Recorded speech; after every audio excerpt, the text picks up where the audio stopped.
Within 2 minutes of sitting down in this Tim Hortons, I catch a woman in her mid-40s staring at me. "Hey there," she encroaches while waving her arms about.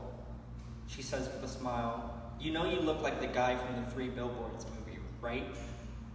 Then, with eye contact, rehearsed naivety, and lips tucked into my mouth so as not to let any emotional response reveal itself, I deliver a curated response.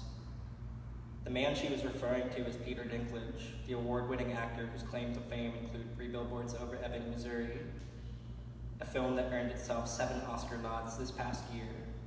Like Dinklage, I have achondroplasia dwarfism and enjoy sporting a hearty beard or mustache.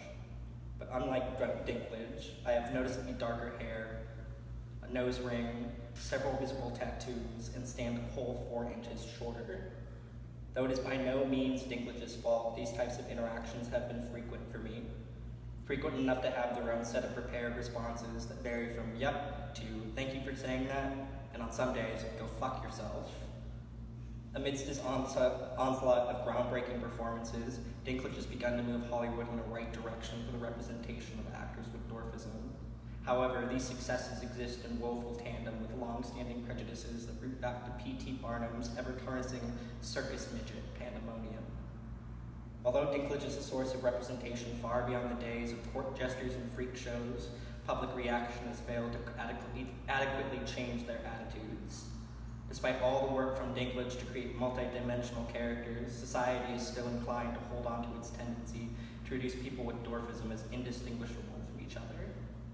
The shift in willful ignorance towards people with dwarfism may not always include outright abuse, but thinly veiled compliments behind a very apparent disrespect, as if the progress of one little person thus ends in struggles of and sensitivity towards all little people.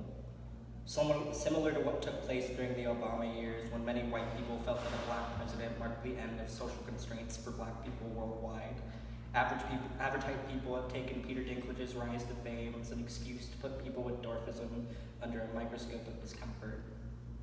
When Dinklage won a Golden Globe for Game of Thrones, he took the time to mention a man named Martin Henderson, a little person in the United Kingdom who was paralyzed after a man spiked him to the ground outside a pub.